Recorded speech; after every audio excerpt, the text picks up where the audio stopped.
روح ضد ما جعلاده إلا إيجو لم ينقض إيجو كلا لقديقه إيجو اللي تشيرن كودا اللي يلا تانا واقع وين هذا سويدين يسو ترى آخره يا الله ميل نقون دونتا يا لو لصو كل من دونا يا لو راعين دونا يا لكوح نقون دونتا جوابتي دو وحويان قلبي قاعد ديب وقول نقونيسا يا تعشى يا ضهي اللسان يا لتشرتا يا تقرب تاغنته يا تكمي تاهي الدنيا دا مركات جوت عدة أتعشهد قلبي قاعد كتعشهاي أيام ما ننت قيامتنا لميل تهاي نينكي قال شعل قال بو لميليه نينكي فجارته يا عصاده شعلنا أيقو لميليه نينكي صالحين تي أهل الإيمان كي يددك ونكسن شعلنا أيقو لميليه ددك أتعشهاي بعد بريد لميل تهاي وركوا عدي نبي قالنا صلوات ربي والسلام عليه نمبأوي من ربادية أعرابية مركز أوحي الرسول كإلهي وقيامه waa goorma saacadu waa goorma saacada kama jawaabi karo waa goorma nabigu kama jawaabi karo salawaatu rabbi wa salaamu alayhi wala malakul jibriil baan ka jawaabi karin waa ilmi ilaahi khaas leeyahay markaas nabigu salawaatu rabbi wa salaamu alayhi su'aashiisi wuxuu kaga jawaabay su'aal buu isagii ku celiyay wuxuu yiri maxaad u diyaarsatay ya qiyaamadu ama bari ha noqoto ama hadib dhacdo ama soo hormarto way iimaani qasab in iimaanaysana shaki kuma jiro goormay iimaanaysaa waxa ka muhiimsan inaad isweydiiso maxaa ku diyaarsan adiga way iimaanay maxaa diyaarsatay markaas wuxuu rasuul ilaahay salaad badan iyo soom badan iyo sadaqa badan iima diyaarsana laakiin ilaahay rasuulkiisa jecel nabigu wuxuu yiri salawaatu rabbi wa salaamu alayhi kuwa jeceshahay baad la meel tahay baa nin kala u yimid nabiga sallallahu alayhi wasallam markaas wuxuu ku rasuul ilaahay ruux baa dad jecel ma sagaari karo waa jeceliya khayr iyo wanaag iyo taacada iyo waxay hayaan ku jeceli laakiin waxay sameeyaan oo kale ma sameyn karo waa ka sokeeya ma gaari karo markaasuu nabigu wuxuu sallallahu alayhi wasallam al mar'u ma'a man ahab ruuxu dadka uu jecel yahay buu la meel yahay warkaasi warcad way marka adaa garanaya marka meeshaad isgeyn lahayd Allah tabaaraka wa ta'ala wuxuu la tacaamulaya aadamaha iyo makhluuqu waxay la mucaamaloonayaan wixii lagugu arko xubnahaaga ka muuqda amalkaaga ka muuqda arabkaaga ka soo baxa ayaa lagugu la dhaqmaa khalqigu inta ka badan ma ogaan karaan laakiin rabbi tabaaraka wa ta'ala asagu wuxuu kala mucaamaloonaya qalbiga maxaad jeceshahay maxaa qalbigaaga ku jira maxaad rabtaa xageed u socotaa maxaad damacsan tahay maxaad go'aansatay allah qalbigu kala mucaamaloonaya سيدنا النبي يجري صلوات ربي والسلام عليه إن الله لا ينظر إلى صوركم ولا إلى أجسامكم ولكن ينظر إلى قلوبكم وأعمالكم الله تبارك وتعالى قلبي جاجة وإن تصطه إن تسجد والذين آمنوا أشد حبا لله إن رسوشي سجعش إن النبي محمد جعش إن الصحابة سي أخيارتي أرددي سهي تعش إن الصالحين يددك ونرسين علماء يددك الدين تو أديك تعش إن ددك صالحين تعشه الله قلبك كأركو تاسا أبالك هاجي ميشا تجيس النقونيس كواسا يا مانت قيامة لقولا صوصارا يا إيجاسا الله ميل نقونيسا إيجاسا ميل تجيسا هداد ميل كلا أقول حتى أنا أدا يقانا ميشا تجيسو هول كوت الله مركا النبي يقول صلوات ربي والسلام عليه روح ضد ما تشعل هذا إلا إلهي إيجا لتشيرن كودو يلا إلهي سبحانه وتعالى وحو بنادم كوت الماما ومن ورائهم برزخ إلى يوم يبعثون برزخ وحو كبلا ما بي علماء إلى هذان وقيرده markay soo degto ka bilaabma ilaa iyo inta bacsigu dhacaya ama soo saaritaanku waa waqtiga u dhaxeeya baynu uga dan leenahay qabriga aynu sheegayno dan qabriga waxa la tilmaamaa xadiis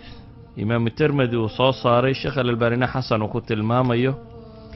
Uthman ibn Affan baa waxa la yidhi marka qabri la soo agtaago ayuu ilmeyn jiray ilaa iyo oohinta ka soo dareerta ay gadhkiisa qoydo markaasaa waxaa lagu yidhi cuhmaanow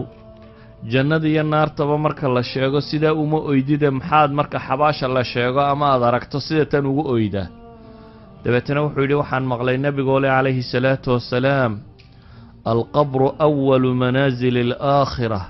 fain najaa minhu famaa bacdahu aysar minhu wain lam yanj minhu famaa bacdahu ashaddu minhu قال وسمعت رسول الله صلى الله عليه وآله وسلم يقول ما رأيت منظرا قط إلا القبر أفظع منه waxaan maqlay buu leeyay nebiga calayhi salaatu wasalaam oo leh xabaashu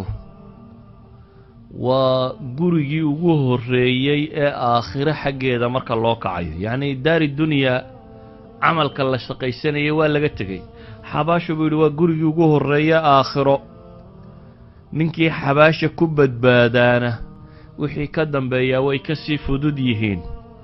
xabaashase qofkii badbaadi waayaa famaa bacdahu ashaddu minhu wixii kaaga sii dambeeyana way kaaga sii daran yihiin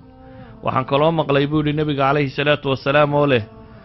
wax ka fool xun oo ka dhib badan xabaal maan arag nebiga oo leh calayhi salaatu wasalaam xabaasha wuxuu nebigu ku sheegay calayhi salaatu wasalaam qofka mu'minka ah ee ilaahay uu xabaasha ugu nimceeyaana ee la tusiyo goobtuu jannada ka gelayay iyo naartii uu ka badbaadayna wuxuu idhahaa rabbi cajil qiyaama asaaca ilaahay ow dadeji qiyaamaha ama saacadda dhicisteeda ilaahu soo dadeji si uu reerkiisi iyo ehelkiisi iyo jannadiisii uu helo qofka kaafirkaa ama xumina wuxuu idhahaa isagoo lagu cadaabayo xabaasha ayuu haddana wuxuu leeyahy rabbi laa tuqim isaaca ilaahayow saacadda ha kicinin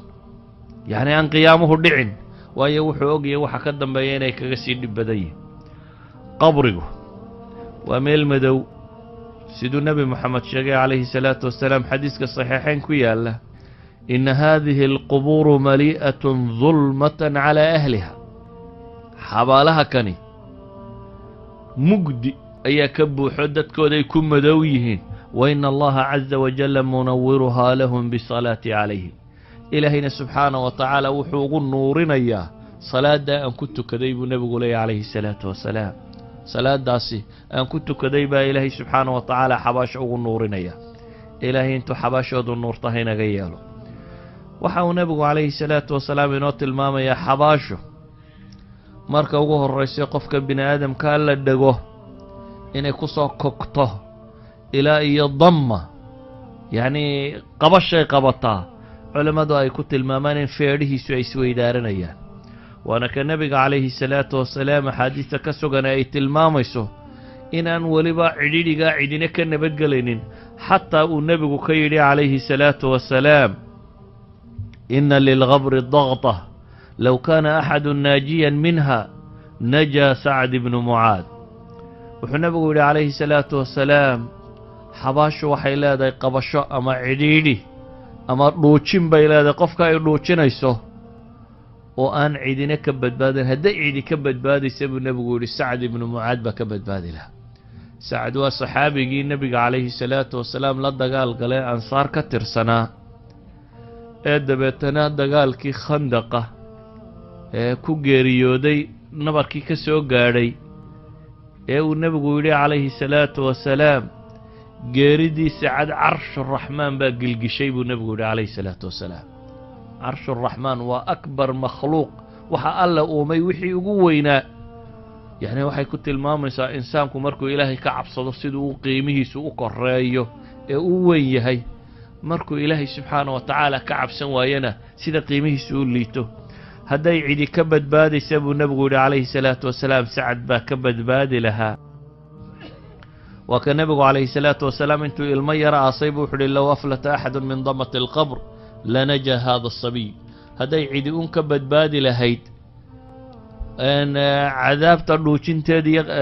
qabriga dhuujintiisa ama cadaadiskiisa hadday cidi ka badbaadi lahayd ilmaha yar baa ka badbaadi lahaa buu nebigu yihi calayhi salaatu wasalaam xabaashu waxay ka mid tahay dhulka la ysku itixaamo oo nebigu calayhi salaatu wasalaam axaadiista ka sugnaatay waxay tilmaamaysaa marka uu qofka la dhigo xabaasha ee laga dareero inay laba malag u yimaadaan laba malag oo aragtidooda ay aragti adag tahay, aragti baqa gelinaysa, hadalkoodu yahay nahar iyo dagaal, oo intay soo fadhiisiyaan axaadiista qaarkoodna ay ku tilmaamayaan inay laba madmadow oo buluuya aswadaani asraqaan buu nebigu ku tilmaamaya calayhi salaatu wasalaam. axaadiista qaarkoodna waxay ku tilmaamayaan munkar iyo nakiir in la yidhaahdo. labadaas malag intay soo fadhiisiyaan qofka inay odhan doonaan man rabbuk, maa diinuk, man nebiyuk, waryaa kuu rabbiya, diintaaduse maxay ahayd, nebigaase waa kuma. qofkii alla sugaya subxaanahu wa tacaala markaas allahayna sugaye wuxuu odhan doonaa rabbigay waa alle subxaanahu wa tacaala, diintayna waa islaam, nebi muxamedna calayhi salaatu wasalaam waa nebigiiyo rasuulkaan rumaysnaa. qofkii munaafiq iyo gaalina inuu waxba garan waayi doono oo ay markaasi habaari doonaan. waana sababtay ku fasiraan culammadu aayadda qur-aan ee ilaahay leeyahy yuhabbitu allahu aladiina aamanuu bilqowli athaabiti fi lxayaati addunya. ilaahay subxaanahu wa tacaala qofka mu'minka ah wuxuu ku sugayaa alqowl athaabit fi lxayaati addunya wa fi alaakhira, aakhiriya adduunba. yacni waxay culammadu ku tafsiiraan inay tahay marka xabaasha la dhigo ayaa ilaahay subxaanahu wa tacaala baqa gelin kari maayaan malaa'igta tan adag ee wax dagaalayaaye waxa ay ku hadlayaan ilaahay baa ku sugaya weedhii saxa ahayd, oo inuu garto in rabbina alle u yahay, islaamkuna diintiisii tahay, nebi muxamedna rasuulku rumaysnaa inuu yahay calayhi salaatu wasalaam. markaasaa samada laga dhawaaqaya la odhanaya an sadaqa cabdi, run buu sheegay addoonkaygii. kii kale ee gaalkaana haa laa adri, ilaa ay ka yidhaahdaan malaa'igtu laa darayta walaa talowt, waxba garan maayo buu odhan doonaa. waa yacni waxba wuu garan waayi doonaa. ilaahay subxaana wa tacaala waxaan ka baryaynaa inuu cadaabka inaga dhowro oo qabriga kuwa sugma alle subxaana wa tacaala inuu inaga yeelo.